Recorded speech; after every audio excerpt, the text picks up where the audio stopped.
Hello, ladies and gentlemen, and welcome to another edition of Altered Confusion Thursday Night Hangout. Hello? I decided to change it up on Zealeus because on a delay. Ladies and gentlemen, I, of course, am your host, Charlie, and I'm joined once again by the Prolific Connor himself and slightly confused Zealeus.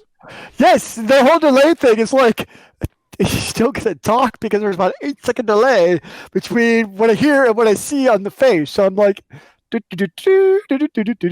he's not talking.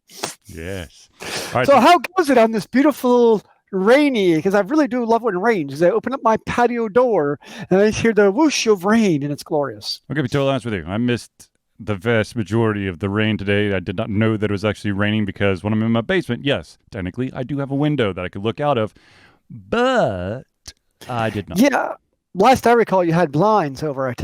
Well, with my emotional support plants, they need sun, so Ooh. the window's open. I mean, the blinds are open, not the actual window. Otherwise, I probably would have ruined some stuff since it was raining. But you're not looking out the windows when I'm hearing. Exactly. Exactly. So, ladies and gentlemen, this, of course, is a Thursday Night Hangout. This is a show for you, by you, where the audience, lovers, supporters, and everything in between provide us, and help us with topics every single week. We do have a list of topics. If you tuned in early enough into the show, you will have seen the said list. Now, of course, this list is not set in stone. At any point, you can definitely derail us. We are very derailable. That does not sound right. Anyway, our rails go off the rail. Yes. All right, so ladies and gentlemen, without further ado, let's get into it. So the first one is kind of... Okay, so for some reason, a bunch of people have been panicking all of a sudden, and it turns out that they're panicking over something that happened in 2018. But of course, as internet stuff usually goes, it's cyclical, and so everyone Isn't it 2018 still? No, it's 2020. Everyone's losing their shit over the fact that it's been revealed that source code was leaked from Counter-Strike Go and Team Fortress 2, causing two of the bigger fan-run servers of Team Fortress 2 to shut down until further notice. Wait, Team Fortress 2 is being released in 2018? The source code. The source code. Mm-hmm. I haven't thought of TF2 in years, man. So here's a fun story for anyone who's interested. Basically, there was a huge to-do about this news of the source code being leaked. Valve came out and said, this is something that we talked about in 2017. It was originally leaked in 2018. From a recent review, we have found no reason for players to be alarmed or avoid the current builds, as this happened in the past. That's for CS:GO, and then the one from Team Fortress has said, from our review, we have not found any reason for TF2 players to be alarmed or avoid the current builds. They're saying that that they didn't actually clarify if the 2018 code leak had TF2 specific code or not, but they're saying, no, you good, man, you good. It is all good. Mm-hmm. So seeing that Zealeus had played a butt ton of TF2 in the past, I mean, are you like... I haven't played TF2 since the hats were released, to give you an idea. So when I played Team Fortress 2, there was like no additional loadouts. I think the medic had the Kritzkrieg for the crit alt or the vulnerability alt. Other than that, like, you had no choices back when I played. It was your standard loadout for everyone and no hats or microtransactions or anything. It was just straight up FPS the shit out of people. Yes. That was a while ago. Yes. And that's what gave me bad carpal tunnel in my right wrist. That's why I actually stopped playing. See, what I find funny is that, somebody said something in the past, like 72 hours, super duper late to the show, and then everyone freaked the fuck out. Huh? What? Well, I'm just saying, I find it interesting that someone found this old ass news and thought it was brand new. Oh, and I gotcha. Yeah. Sent a shit ton of people in a downward spiral going, my shit's been hacked. Now, speaking of hacked, Zealeus would like to give you a quick chit-chat about a itty-bitty bit of news that Nintendo's not really talking about, but is really happening. That, of course, being Nintendo users' accounts being hacked and their passwords being reset. Basically, Nintendo security is shit. There's been numerous reports of Nintendo accounts being hacked. They get the emails, people go and change their passwords, and then like a day later, even though people are 100% sure, like there's no malware, etc., their account's been hacked again. So it seems like there's something hinky going on with the Nintendo. The other part that also gets thrown into this, which doesn't help, is so you have your Nintendo account, right? Mm-hmm. That's what you're using on your Switch. Well, you also have your old, I think it's called the Nintendo Network ID, yep, which was part of the Wii U, the Wii, and the 3DS. The problem is a lot of people have that account that's tied to the Nintendo account that they don't remember that they had this account. And if that account gets hacked, the old Nintendo one, then it can get full control of your now current Nintendo account. And on top of that, if you do your two-factor authentication, which everyone should do immediately, if you have not done it, go right now or do it in an hour after the show and do it. I don't even know if you can do it to the old school Nintendo Network ID. So it's just a whole shitstorm of really bad security. And the problem is Nintendo's not really being very transparent about it. All people are doing is basically getting a message saying, hey, your accounts had this weird login. Go change your password. And that's really the extent of the news. Basically, the news just a little bit dealing with the NNID, the Nintendo Network IDs. Basically, everyone is saying disconnect that from your account. Yes. Don't even screw with it. Correct. Yeah. And now the catch is I don't know. You have to correct me on this. Is can you even use? Because if you still have a Wii, you have to have your NNID to use your Wii. But does the NNID even accept two-factor authentication in the first place? I don't think it does, but I think that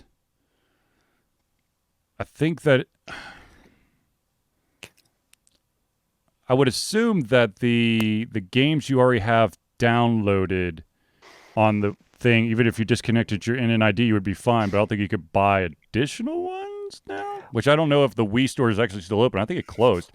Kitty Yami said, more reason why you don't connect your PayPal and other things to your accounts if you can avoid it.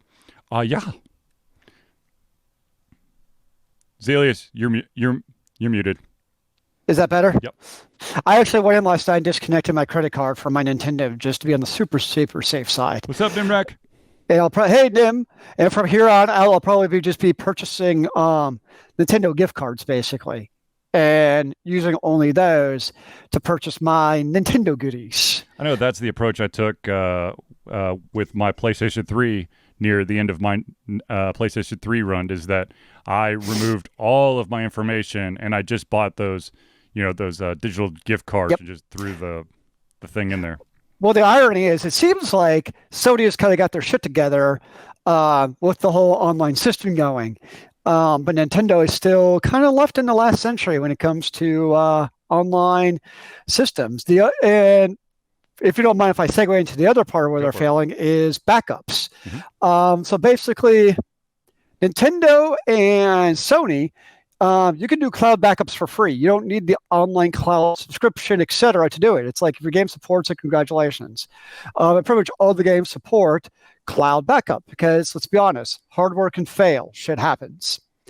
However, with Nintendo, not only do you have to purchase the Nintendo yearly subscription to get cloud backups, some of their more popular first-party games, such as the newly released and super popular, by the way, Animal Crossing, which Charlie totally loves, and Pokemon and Splatoon, none of those support cloud-saving games.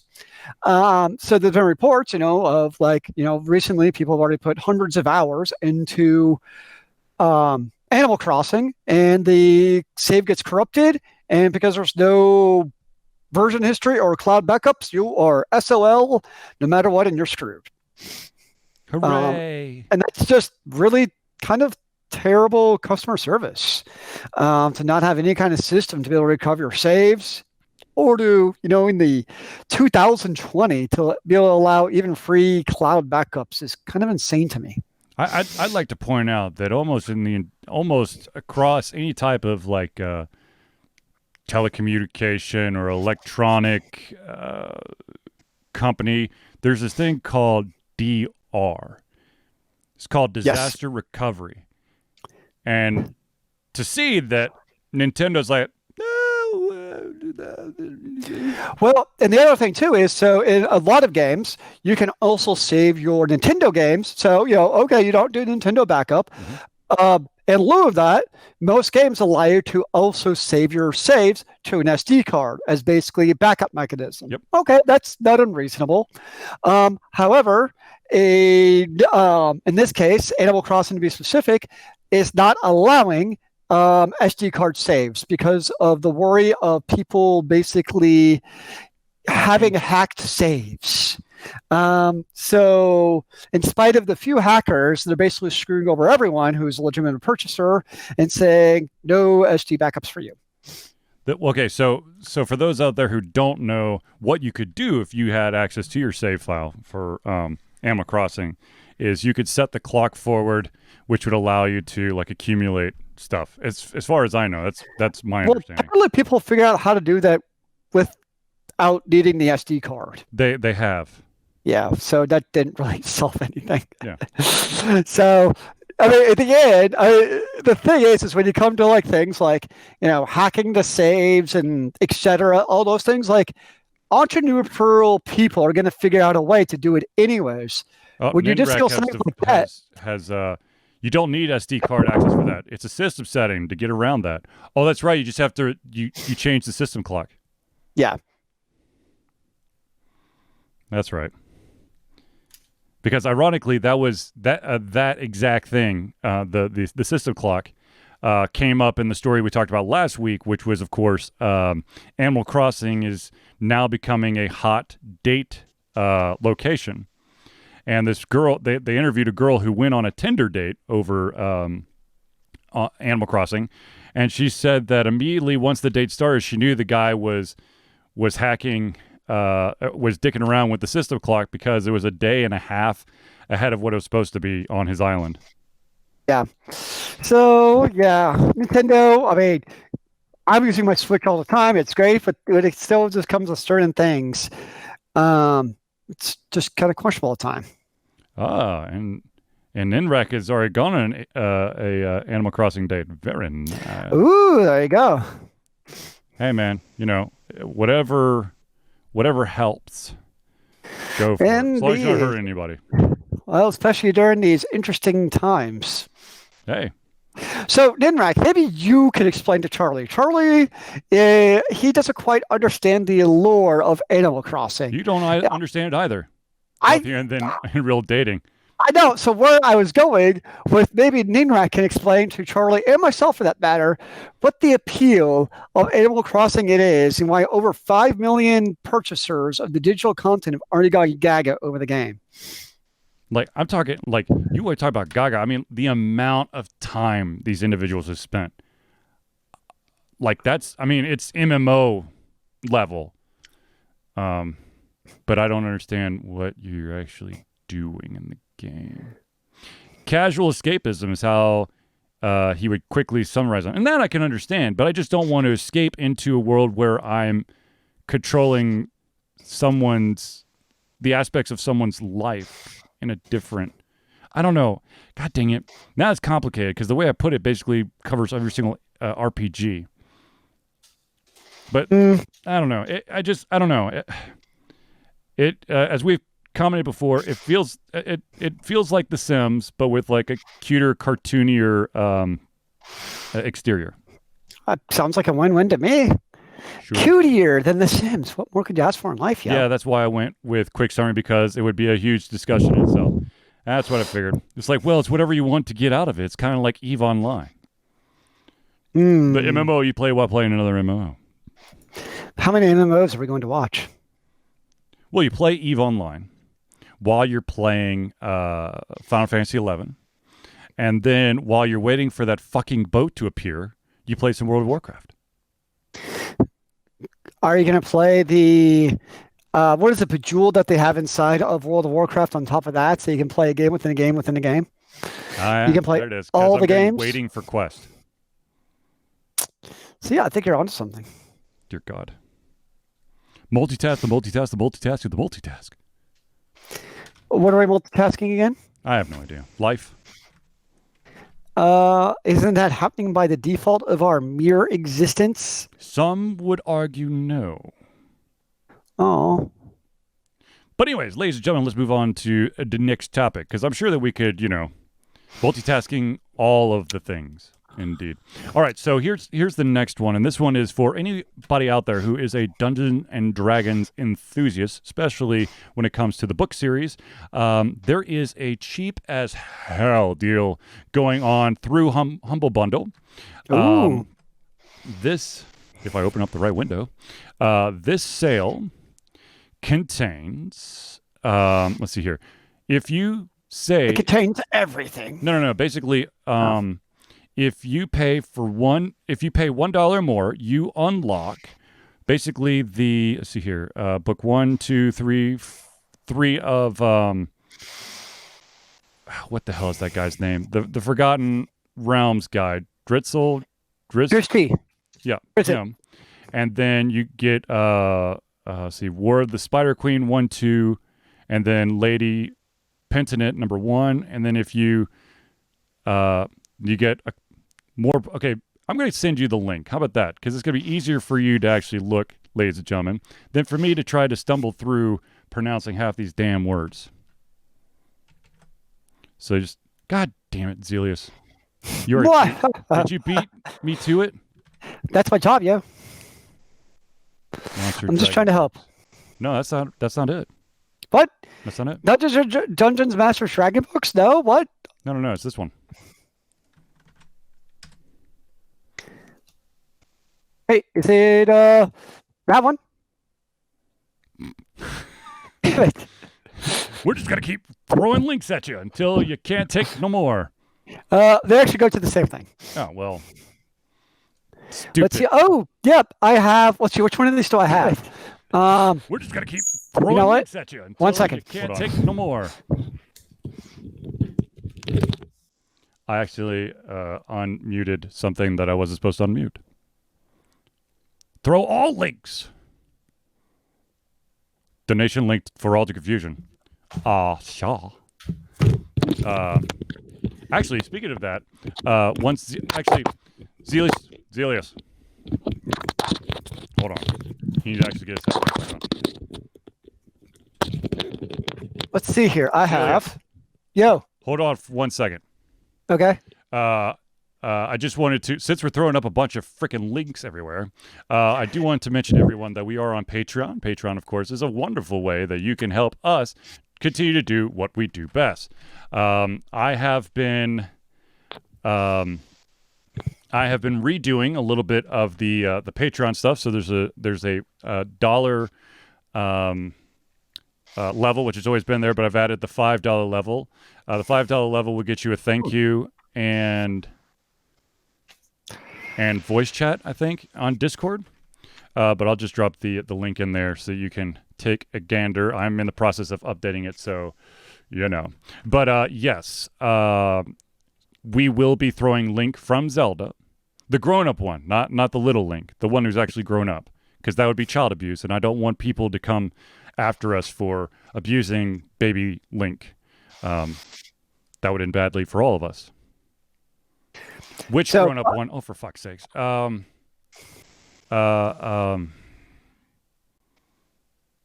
the one from Wind Waker count? Child. Wind Waker is a child. I mean, he looks like a child. All right, sorry. Zealeus, what book do you have? So I actually have let's see, wait. There we go. The Dark Elf Trilogy, which contains from the Humble Bundle the first 3 books of Homeland, Exile, and Sojourn, all by R.A. Salvatore. I also have, but it is not in the Humble Bundle, and this comes back to a game of our youth, is Icewind Dale Trilogy. I think you read this one too, though. Icewind. I thought that was in one of the higher things. Was it not? The higher? What do you mean by higher things? Yeah, here we go. Icewind Dale Trilogy. It's if you pay $8 or more, you unlock the Icewind Dale there's Trilogy. More? Yeah. There you go. So there's yeah. You unlock see here 6 books at the $1 level, an additional 8 books at the $8 level, and then an additional 9 books at the $15 or more level. I did not scroll down. See, that's why this is key. Is you have to do the whole like scroll mousey thing to get further down, which I definitely did not do. Scrolling down on the screen, very big. It's an OP strategy, sir. Which I have not actually read. I think I have the Legacy Starless Knight and Condemnation somewhere. I'm just not sure where around here, but somewhere I think I have those in my house. But yes, no, it's Forgotten Realms is some good old classic, high fantasy hacking and slashing in sorcery. Yeah, buddy. Yeah. So I highly first of all, I love Dungeons and Dragons, so I've already got the bias there. 2, nice. I know that R.A. Salvatore is an amazing writer, so I need to push for this a little even more. And then 3, ladies and gentlemen, all of this is all to support a charity, and that charity is Extra Life. And as you have found out, hopefully, you know that Altered Confusion has been participating in Extra Life for at least 8 years. So this organization, this charity is close to our hearts. So anything that we can do to continue to help Extra Life, either by playing 24-hour gaming straight, raising money, or pointing people in the right direction for ways to donate money to Extra Life, is the coolest. But speaking of very popular games, there is this game. I don't know if you've heard of it. It's rare. Okay, it's very rare. How rare? A lot of people play it. It's called Fortnite. I believe some people would pronounce it Fortnite. Other people would say Fortnite. Fortnite.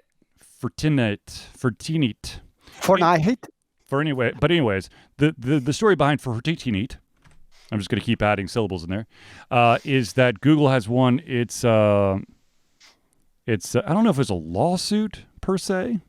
I don't think it was a lawsuit. It was just it was basically a battle.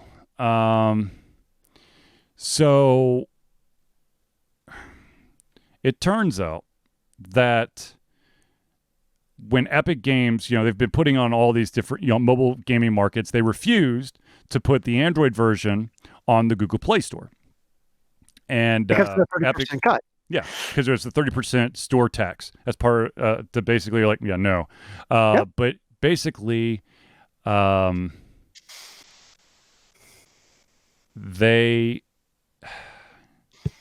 gave in. They gave in.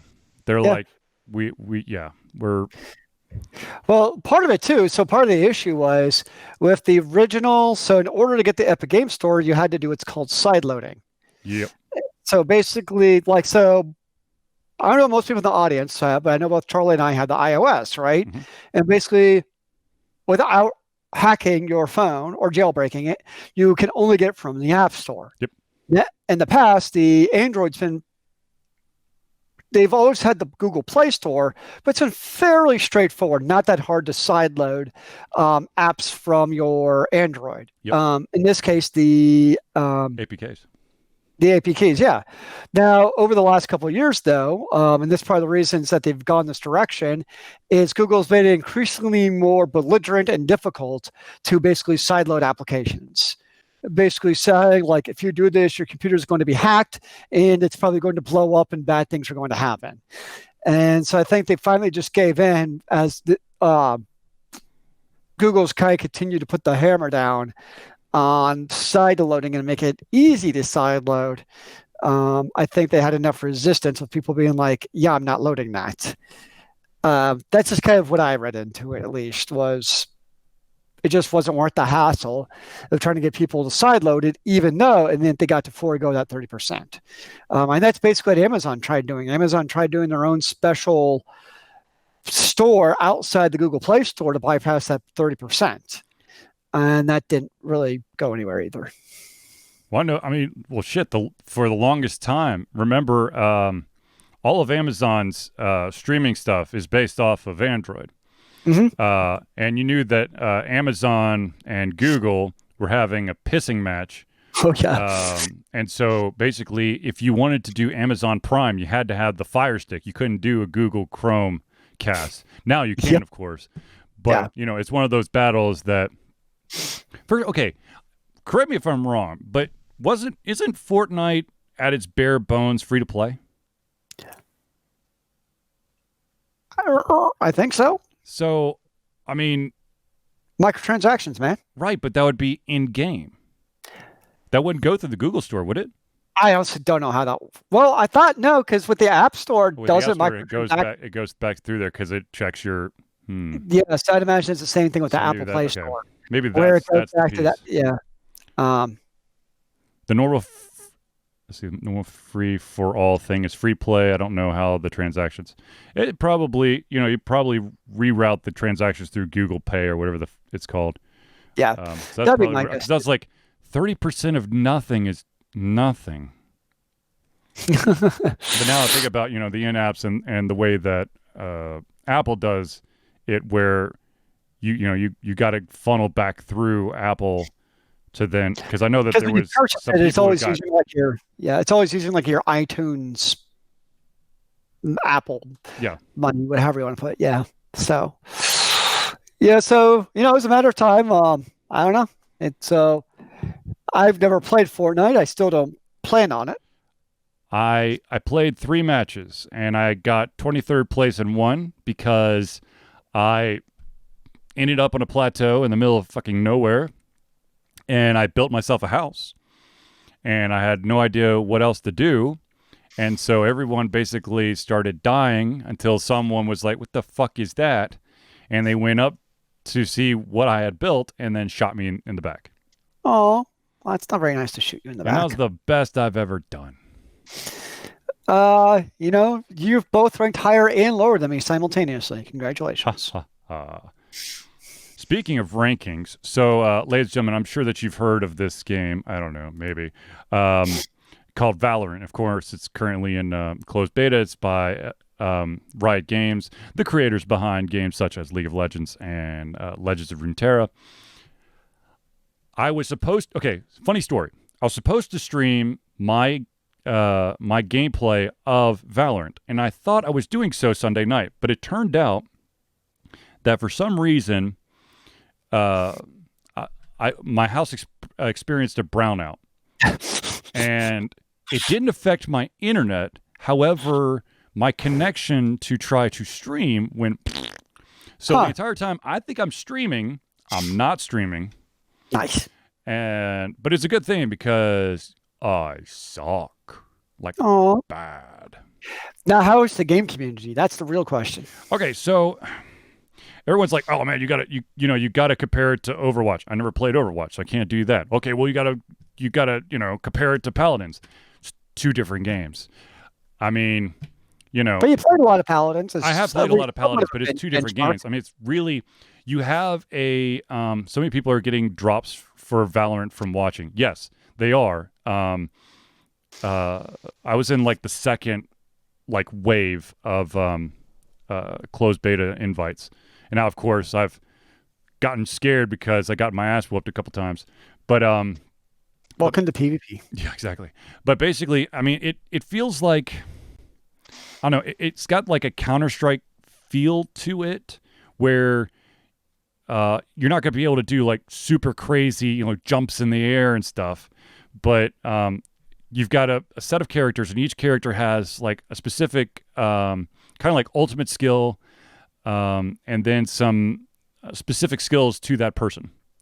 Ninrak says he's heard it's a blend between Counter-Strike and Overwatch. It probably is. But I said I've never played Overwatch. You at the beginning of every single round, you're given the ability to upgrade your loadout.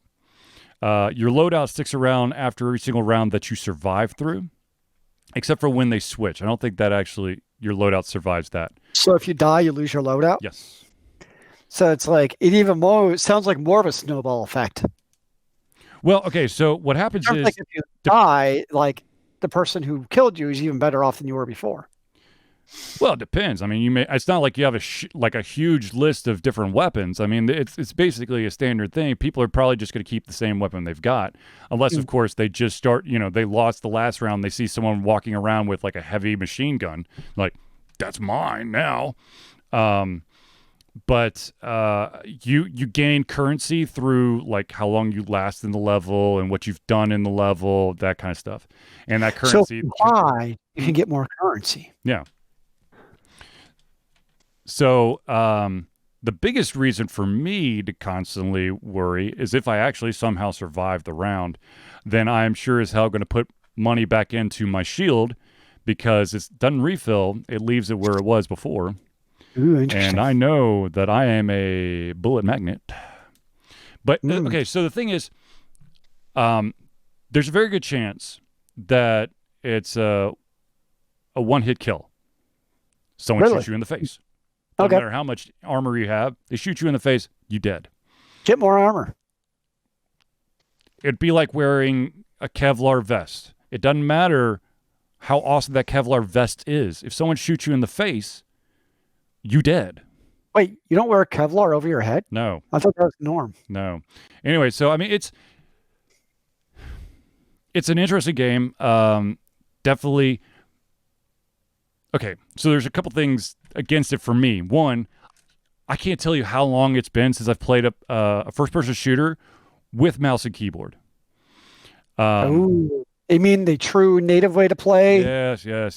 Whatever. It just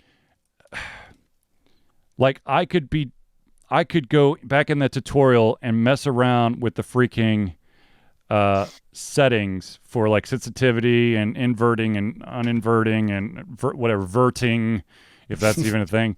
Like Vert the mouse. Yeah. Like I don't know. Question: did you both like Avatar: The Last Airbender? I didn't. I loved the show. I refused to watch the movie because I saw how god awful it looked. Yes. I liked the show. So I watched the show when it was on Netflix many eons ago. I watched it when it was on Nickelodeon. But it was pulled off of Netflix before I could finish it. So I've not actually had the opportunity to watch all of Avatar: The Last Airbender. Oh, Avatar's coming to Netflix. All 3 seasons. Oh, shit! Hey, yeah. Well, Party I guess I know what I'm wasting my life away on May doing is rewatching Avatar from the beginning. Yep. Because I remember I enjoyed it, but it just went off the Netflix because that's what happens on Netflix. But yeah, now I definitely have to watch it. Thank you for letting me know. Sweet. I know what I shall be doing as well. But yes, Avatar's the movie is also on Netflix, so you could watch the movie. Dear God, no. As like a prequel. No. It's like that Avatar movie is like, in my mind, and I don't think anyone will disagree with me, it's like trying to compare Avatar the movie to the series as much as the Dragon Ball Z movie, the live-action shit-tacular one, which of course I can't remember the name of because I've blocked it from my memory, and then comparing that to the DBZ anime series.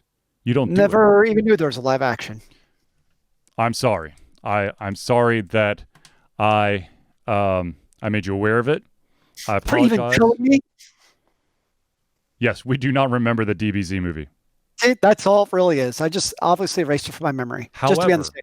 However, now that I've accidentally mentioned that there was, may have, maybe, don't know, really, a DBZ movie, go to Honest Trailer and watch the Honest Trailer for that, because that is fucking hilarious.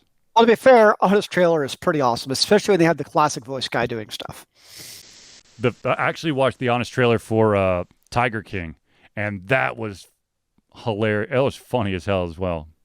I don't plan on watching DragonCon. I'm trying to resist the temptation. No, resist as much as you want. I'm just saying that it was having watched the entire series and then seeing the Honest Trailer. I was like, yep. I agree. Nice. Okay, so as many of you know, we, of course, are huge fans of conventions. Of course, Zealeus and I have gone to MomoCon several years in a row. I've gone to Zealeus and I have gone to Conuga. I've gone to Chattacon. I've done Con Carolina. Big fan of Greenville, MonsterCon, AndoCon, Siege. So many cons. Technically, you did DragonCon.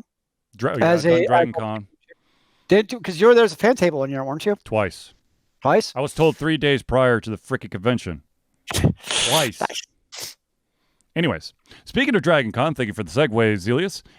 There are 2 conventions that have come out and said, hey, we are not stopping the show as of right now. Yep. And one, of course, is DragonCon. DragonCon says, we can keep this train a-rolling. Yep. And then the other one that's come out and said, we're going to keep it going, is PAX West. Well, of course, the exact same freaking weekend. So it's not like, PAX got canceled. That means I can go to DragonCon, or the other way around.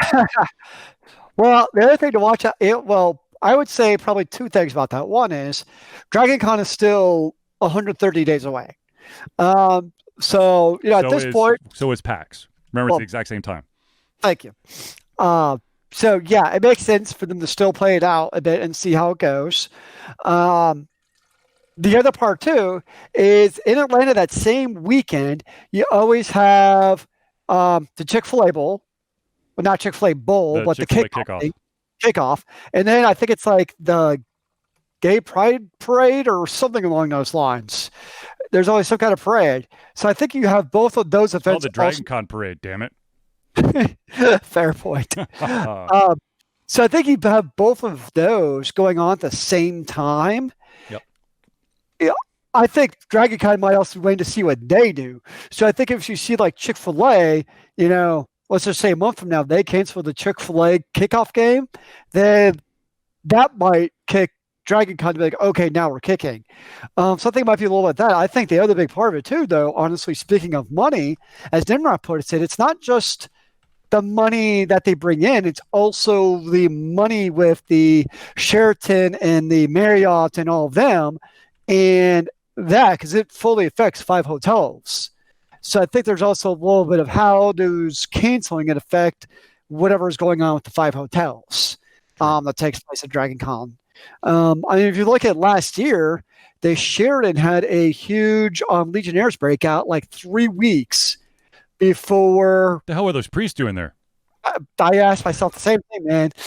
They're holding up the signs.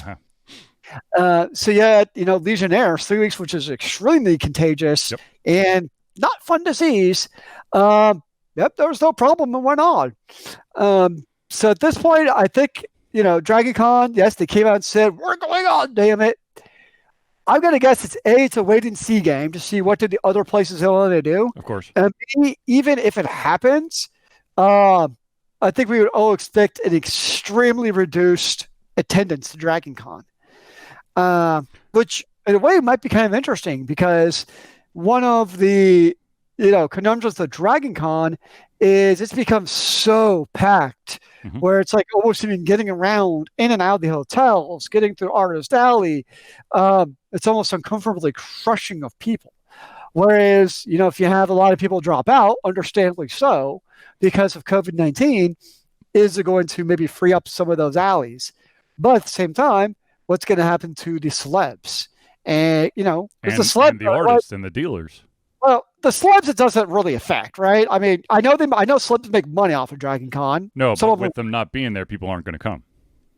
Exactly. So, the bigger name celebs don't come to DragonCon because, I'm being part of that con crud.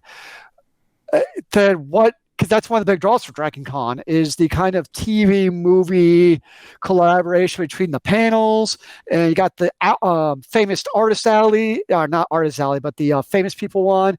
You have all the photos that Walk people of Stars or whatever. Yeah, Walk of Fame, maybe that's what it is. Walk of Fame, but that's a big draw for a lot of people for DragonCon. That's kind of why the DragonCon's thing is the entertainment sector. So if people kind of pull out because guess what, they could still make money off of acting and other stuff. How's that going to affect people's attendance also. So it's, I mean, I understand DragonCon saying now that, hey, we're going to stay open. But, 2 months from now, I'll be really curious to see if that's still the case.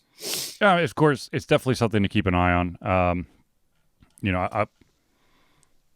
only the future, only the future could tell. But I do find it, I don't know what I expected. I mean, I figured that they'd probably be like, I think we're far enough out. But, there are some conventions out there. I mean, we're now inching closer to some of those conventions that were supposed to happen in the middle of summer that, of course, have already canceled or one of the biggest ones was San Diego Comic-Con just canceled. They did? And yep, San Diego Comic-Con's canceled, which is, what were the official dates of it? God damn it, I had it a while ago. I was just trying to find the dates. I think it was... Wasn't it July? I think it was July. July 23rd through 26th. So that's about a month and a half before DragonCon. So that's kind of that was one of the holder-ons that we were very curious to see what was going to go on, because that's something that they had said jack squat about. I mean, that's like the big convention. So that's a huge one to cancel. I mean, E3's was already gone, so that was in June. Well, that was kind of I mean, June makes sense. Yeah. June, but July. now this is late July. Mm-hmm. So I would expect that a month and a half to 2 months from now, we'll hear more news about DragonCon either way, and PAX East for that matter. PAX West. Or PAX West, PAX West, whatever it is. East was in February. Yeah. The other PAX. All right, so I'm going to poll the audience here for a little bit, and Zealeus as well. What, if anything, do you know about FMVs?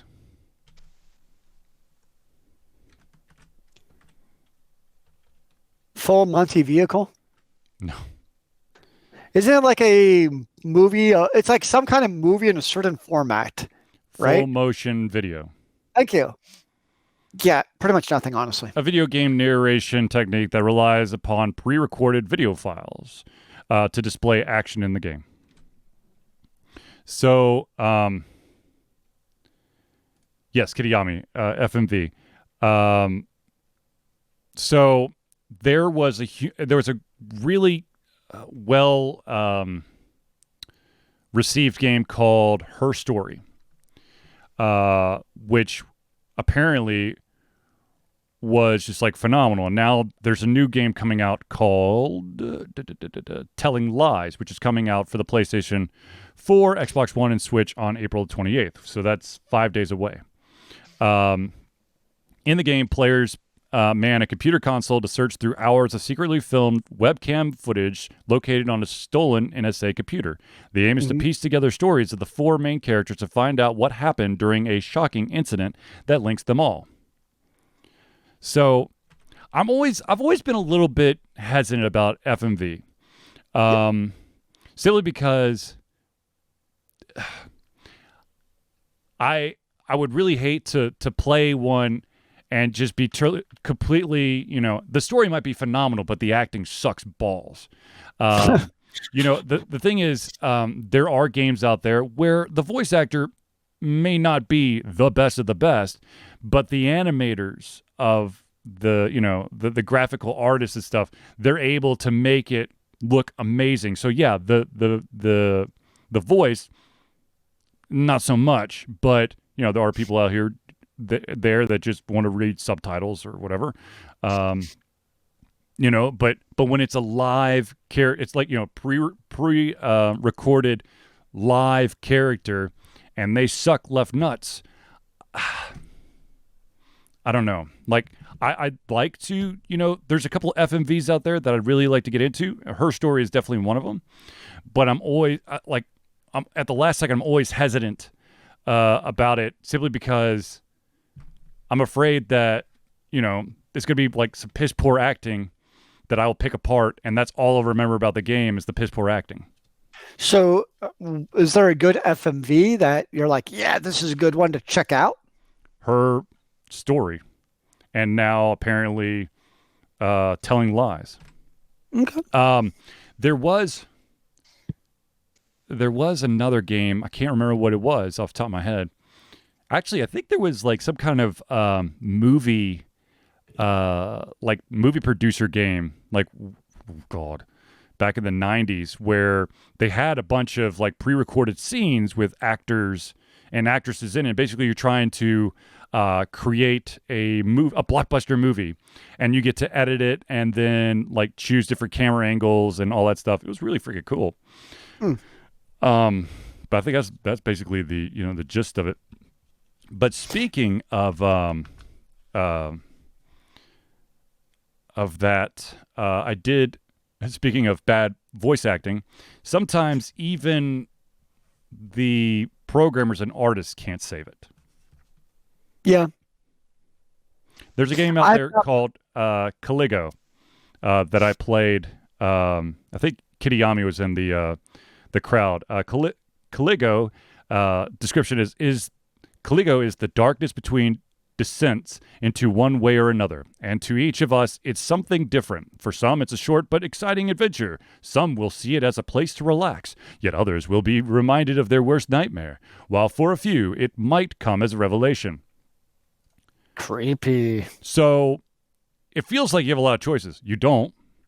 It's literally a walking simulator where all the choices are basically made for you. And the extent of really your actual interaction with the game, besides walking, is finding these like charcoal colored pictures that when you look at it,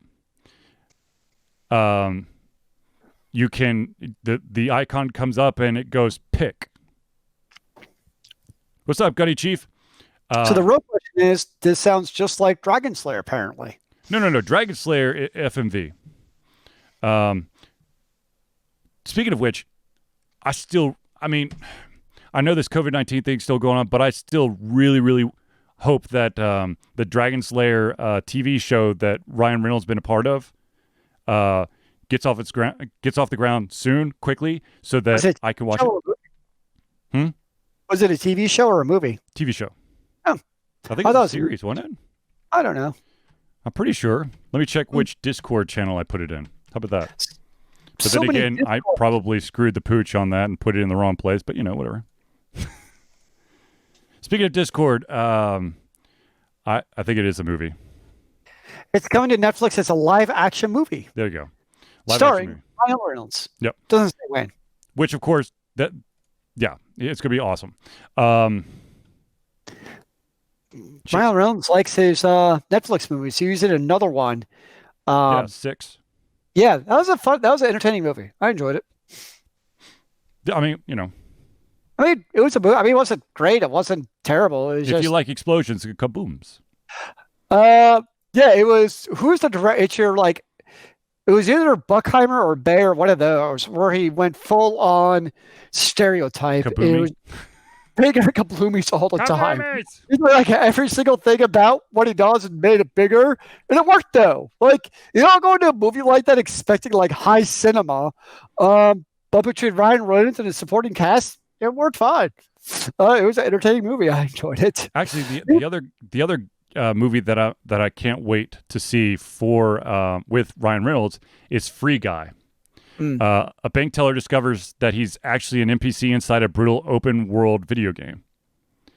See, the key thing that works to me, though, like a movie like 6, with lots of bloomy explosions, fun, is it's like they're not. I'm trying to think how to word this. Like they're explosions that make sense and they actually kind of add to the story. What I mean by that is what's going on. And it can't be Michael Bay. Michael Bay just does explosions for the sake of explosions. Exactly. Versus you look at something like Transformers, where it's just these large objects making really loud noises, and you have no idea what's actually happening Michael Bay. on the screen. Really? Yeah, Michael Bay did 6 Underground. That's funny. So it's like another Michael Bay movie like the Transformers, where I hated it because I had no idea what was actually going on the screen because there's just so much shit happening. And it's just like information overload. Okay. Versus 6 worked. Charlie's going to get back on a soapbox. There has not been an actual Transformer movie since the animated one back in the early 90s? Yeah. The Michael Bay Transformer movies is robots masquerading as Transformers, and a shit ton of people. That's what I call it. Gunny Chief, watching The Expanse, catching up on season 2 and playing Black Mesa. Okay. I need to get back on The Expanse. I'm totally honest. because I really liked it. And then, what was it? It got canceled on Sci-Fi and got picked up on Amazon. Yeah. Is that right? I think that's what I remember seeing that. See, I've been watching right now is Bank Heist on Netflix, which has its moments. You can't really say anything about that TV show without actually giving anything away is the problem. But it's a good show. I think you would enjoy it, Charlie. I'll check it out. I mean, Amazon. For some reason, when I really get in, like when I need to scratch that itch, scratch that itch. I always get the two confused. I always go for like international kind of like crime dramas. That's what this is, man. I know, but is it got subtitles? Mine is dubbed. I don't know if it actually has subtitles. Well, because I was like huge into a couple Polish movies, and now I've just been watching a Russian one. Seen a couple French ones, and they're phenomenal. But you have to read subtitles, which of course a lot of people are like, no, they speak English, nothing else. The hardest part to dubbing is because obviously the lips don't sync up. Yep. And like the first couple episodes are a little bit jarring, but then your brain just kind of deals with it, and you're fine. Actually, like you want to speak about jarring. Let's say that you start watching an international show, being on Netflix, on Amazon, whatever, and you only got the first season, so you watch it. Then you have a little bit of a break, and then season 2 comes out on whatever platform. And for season 2, it defaults to the dubbed. And so, you're watching the show, of course, with the subtitles on, not knowing that it's also dubbed, and going, who the fuck is this person? They don't sound anything like anyone I remember. So that's Fairy Tale. So Fairy Tale on Netflix is dubbed for the first 53 episodes. And so kind of your point, you get to know these characters and you start to associate a voice with the character and a personality. And then after that, it's subbed. And I tried watching it subbed, and when everybody just sounds like 300% different, it's like, oh, I can't take this. Now it's been long enough where I could jump back into Fairy Tale and rewatch it, or not rewatch if it start like at episode 54, because there's like hundreds of episodes. But that's probably not happening anytime soon, not gonna lie. Okay. Question for Zealeus as well as the audience. As well as the audience. We were talking about, we were just discussing if you watched a show subbed and then it switched over to dubbed, or vice versa. But how would you take it if it was, let's say it's an animated show, the dubbed and the subbed voices are like you're going to watch it completely dubbed through, okay, or completely subbed through. They're not going to switch on you, okay? Sure. But the art style changes, so the characters look different. Oh, that just sounds weird. Well, depends how different. Like Berserk, if I recall, changed it up a little bit, but that wasn't that big. Like I could deal with it. No, so not like Berserk. Like watching, let's say you're watching Berserk or Afro Samurai, and then all of a sudden it is like, oh shit.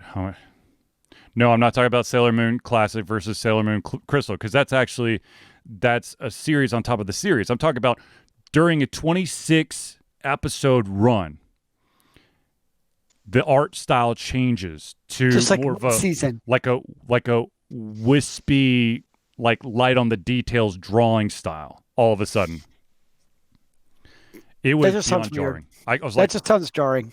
I was like, are these the same? This sounds like the same person, but they don't look like it. They're not moving the same way. Well, part of when you're watching a show is you also, it's not just the plot and the story and the characters. It's all the visuals add to the overall experience. Yeah, nothing looked the same.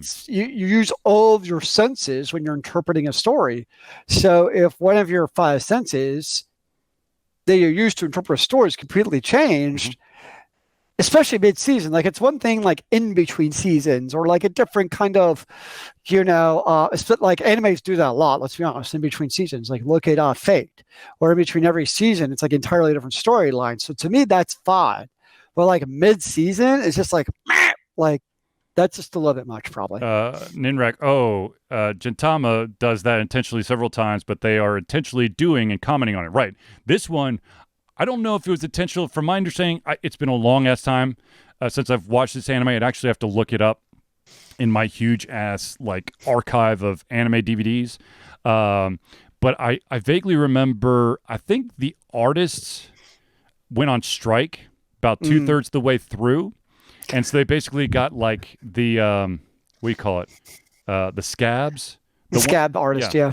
That came from in Scab. and it was just like, we need a guy that's like, it was some kind of samurai.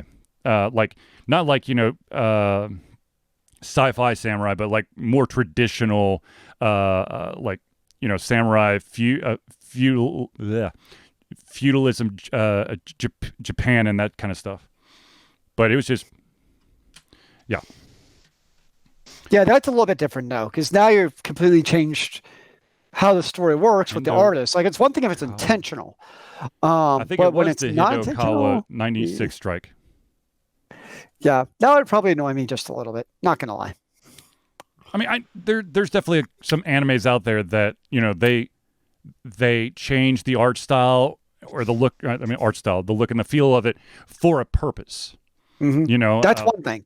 But this is, it'd be like watch, it's the purposeful thing about a very old movie now, Dumbo. When Dumbo gets drunk, that look and feel with the elephants marching definitely is a different look and feel than the rest of the movie, but it was intentional. Yeah, this I don't think was. Anyways, I just want to take a second. This is something we started doing last week, and I want to do it again. Ladies and gentlemen, there are a lot of phenomenal, amazing people out there, and I just want to give a quick shout-out to several different either people or organizations. So without further ado, ladies and gentlemen, I first want to bring up the phenomenal... phenomenal. Hero Chiropractic here in Atlanta, Georgia. So if you're in the Atlanta area, I highly recommend that you look up Hero Chiropractic. It's run by a gentleman by the name of Ryan Moore. He is phenomenal. I've had him as my chiropractor for over 2 years now. Yeah, over 2 years now. I just saw him the other day. He's doing awesome. But if seriously, this guy knows a thing or two about helping out with cramps and aches and pains, especially in the gaming community where we're all strapped to some sort of chair gaming non-stop. I do put a seatbelt on my chair. Well, there you go. But anyways, guy's awesome. Definitely give him a check. Give him a look. Also, his practice, he comes to the client.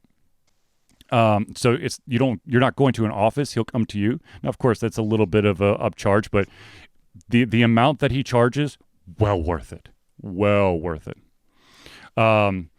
So definitely check out Hero Chiropractic. I think you just do herochiropractic.com. I think that'll take you to the website.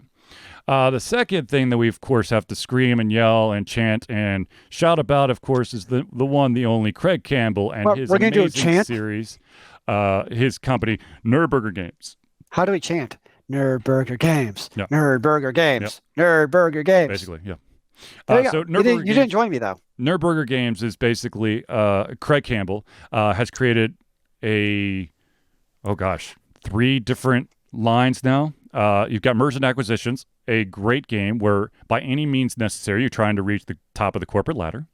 You have Die Laughing, which has which is a very easy, quick game to play. You're basically playing through, I think, scenes of a movie or a play where basically everyone's going to die.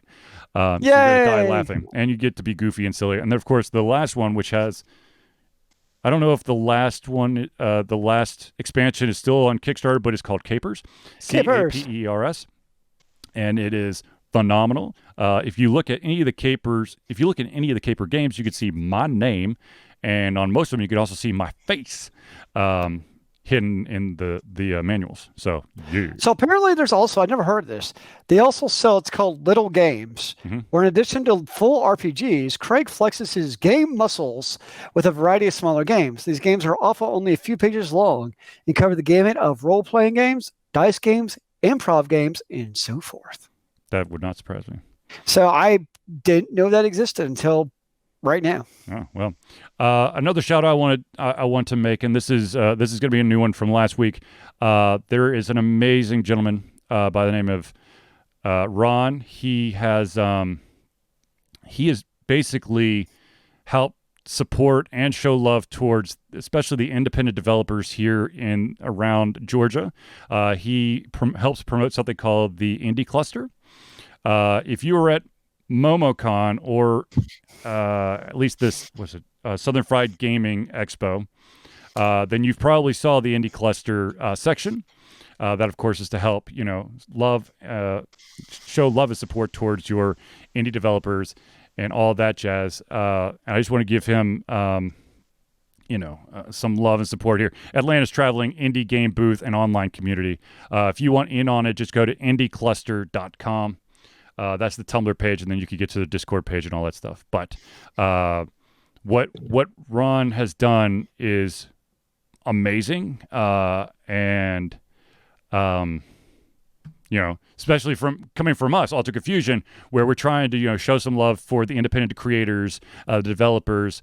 That's why we interview them at MomoCon or wherever we go.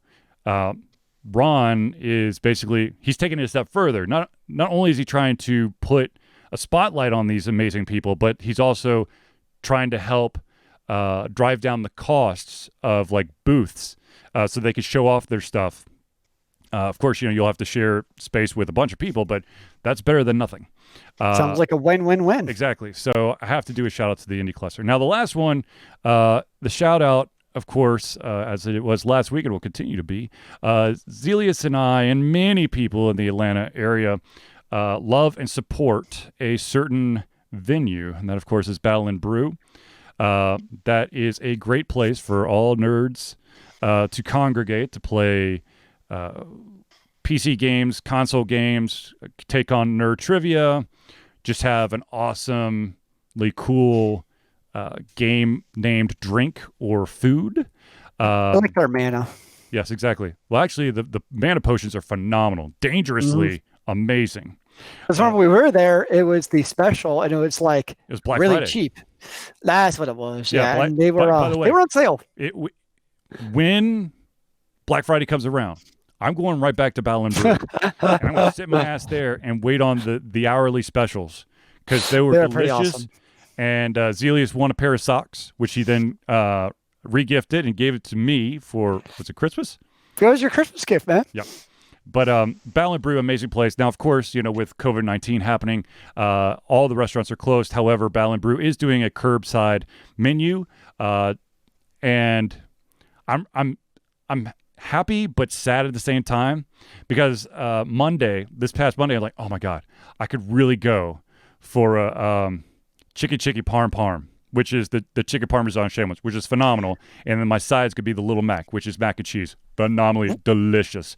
And you can also pick up their beer and wine from them curbside. Can you do that still? I thought they stopped that.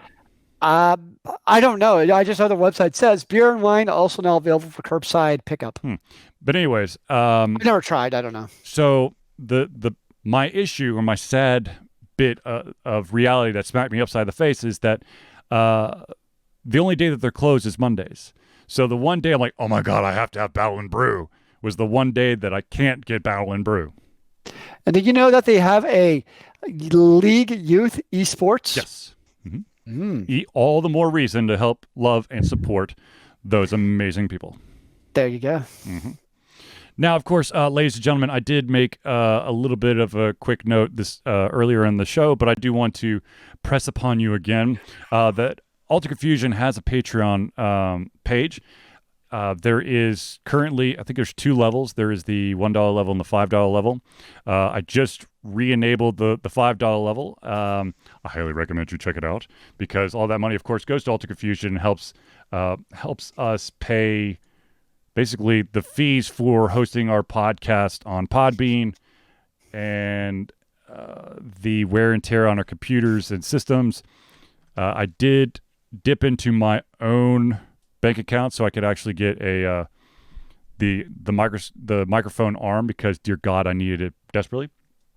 Oh, I miss your little stand. I can't with this new configuration that I have. I can't do with the stand because I don't have the table anymore. Wait, what are you working off of now? My desk. Oh, are you using the big ass TV at your desk? Not the big ass TV, but our convention TV. Wow, that's a big TV to use at a desk. Not really. It's about the same size as the screen that my office gave me to work remotely. So feels big. I was bigger on the inside, I guess. Let's see, where the hell is the thing? Okay, so here I am I'm bumbling and stumbling around trying to figure out where the hell this stupid thing is. I don't know what you're looking for. I think it's this one. What about the other one? There's a $1 tier, and then there's a $5 tier. And the $5 tier basically allows you to, I think that gives you like the voice channels for Discord. Or maybe, I can't remember. One of them gives you the thank yous at the end of the show, or the thank yous during my, hey, let's talk about it moment. But basically any amount of money is amazing to help us for convention costs and all that stuff. So if you're interested, go to patreon.com/AlteredConfusion, or if you're looking for a one-time donation, all you got to do is, if you're watching this on Twitch, scroll down underneath the Twitch window, you will see an area that says, I think it's like donate now. That is a PayPal account. It goes straight to Altered Confusion, and we then turn around and utilize it for Altered Confusion stuff, like our PO box, which I can't believe that we forgot talking about that for a while. So the $1 tier is what gives you the Discord benefit. The $5 tier gets you your name as credits at the end of the show. I feel like I don't know. Anyway. I only see 2 tiers. Huh? Yeah, there's only 2 tiers. Okay. Now, ladies and gentlemen, of course, if you want to give, if you want to support Altered Confusion in a different way, perhaps you want to give us a physical item to show off during the show, as long as it's within reason. Or you want to continue to feed my amazingly powerful Funko Pop addiction, you can send everything to Altered Confusion at 1551 Dunwoody Village Parkway, number 88276, Dunwoody, Georgia 30338. I really need feed the Funko Pops the weeds? I think not, sir. Just for anybody out there who is wondering, I believe my count is now, I want to say 270. I could be wrong, but I'm pretty sure it's 270. But I'll check real quick for you, just because I'm that cool of a person. That's something. That's a lot of Funko Pops. 270. Actually, it's 272 because the last one I got, I haven't actually documented. Then the other 2, which were from the Marvel Collector Core, they didn't have. Can you post a link in chat for Discord? Do exclamation mark Discord. Or Zealeus and I could do it at the exact same time. Anyways. We're so good. I know. We're amazing, damn it. But yes, I do have 272 now. That's a huge amount of Funko Pops. So what you see behind me is a small fraction. 3 shelves out of 9. And as you can see, there's actually a whole set behind the set there. So it's like an infinitely growing number of Funko Pops. Yes. But you never know when another might magically appear. True. I got the official Overwatch Pro League one. Oh, speaking of which, ladies and gentlemen, if you have noticed my phenomenally amazing hat, this is my brand new hat that I got to support the Georgia Rain. Or Atlanta I thought Rain, it was the Atlanta Rain. Yes, it's Atlanta Rain. Get name right, you noob. Well, you have their jersey too, don't you? Yes, I have a personalized jersey, and now I've got the hat. Nice. I know Atlanta. I'll just see if anyone's paying attention. Uh-huh. It's like saying the North Carolina Panthers.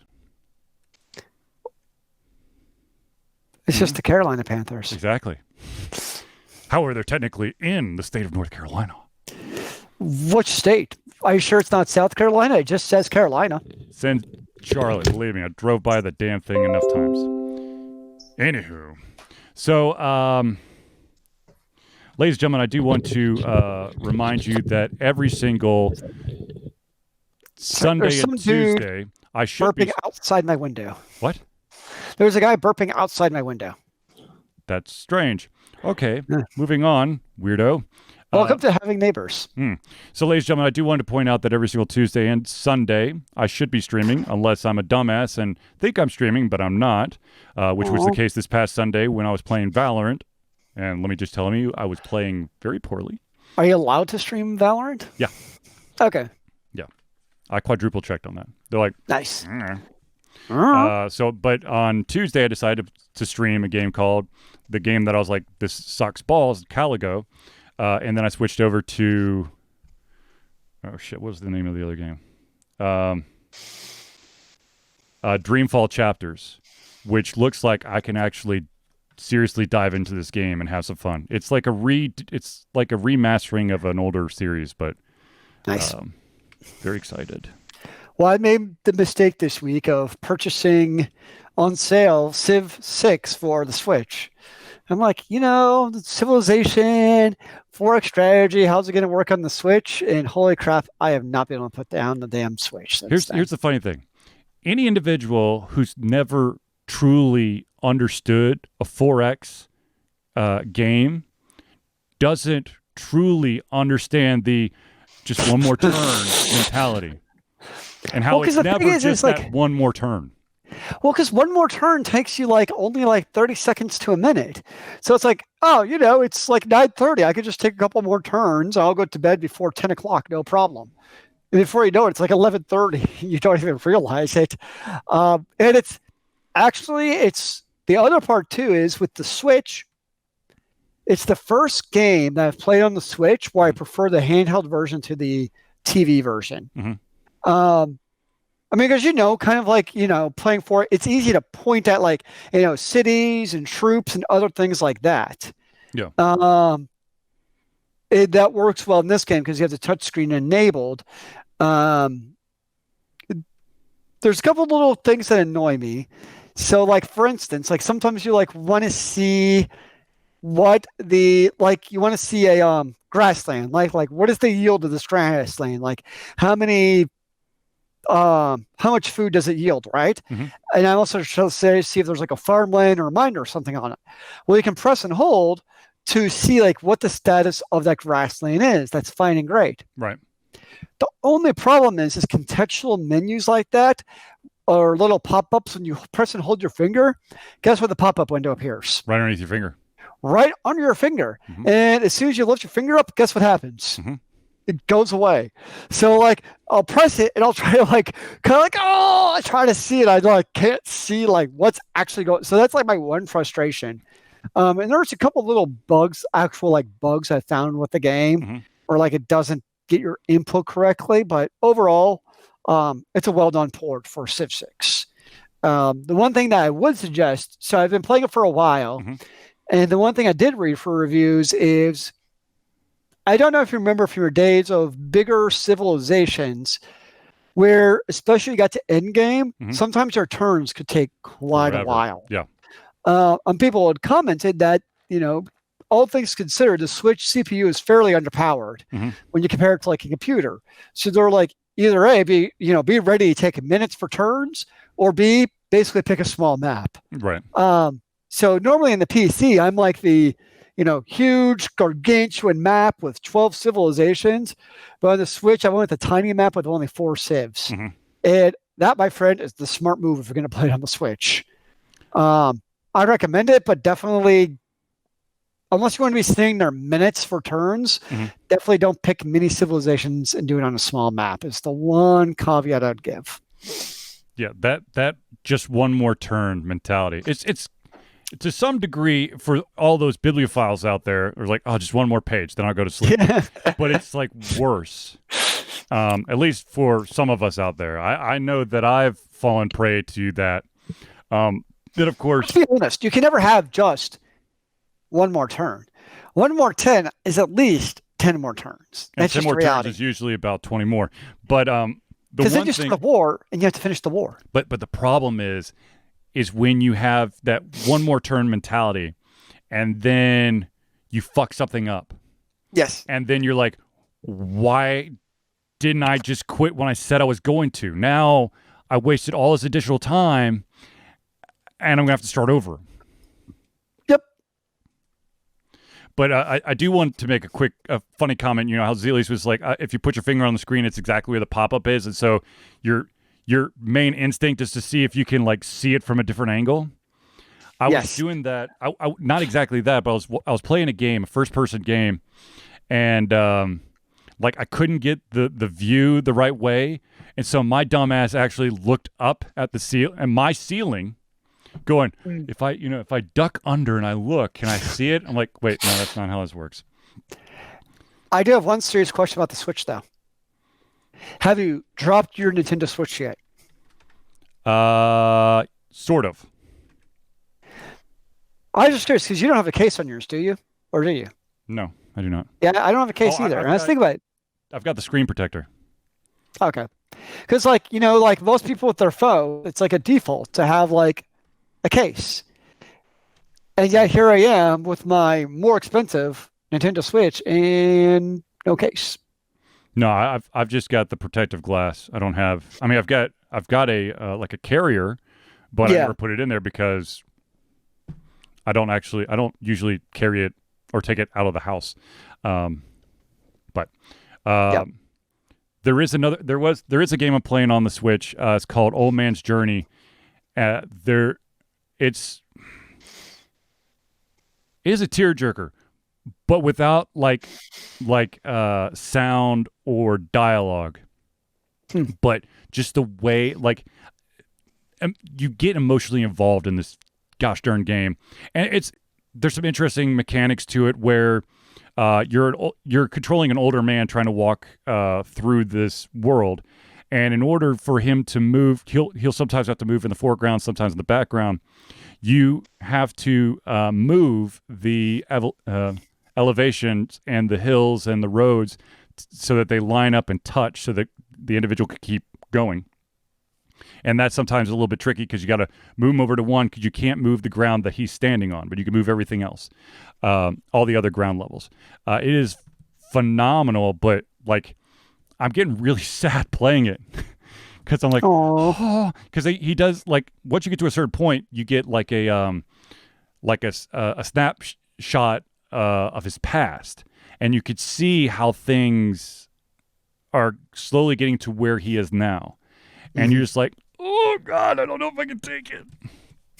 But, so unfortunately, ladies and gentlemen, we have basically run into our usual end time. That, of course, is we usually try to keep the show about an hour and 15 minutes long. Of course, I do want to remind everyone out there that this happens every single Thursday at 8 p.m. Eastern Standard Time, and anytime Central Time. At any time during the week or even up to the actual show. If you have any topics or subjects or questions that you'd like for us to cover on the show, all you got to do is drop it on any of our social media platforms. The go-to right now is, of course, Discord, because that's where most of the communication is coming from.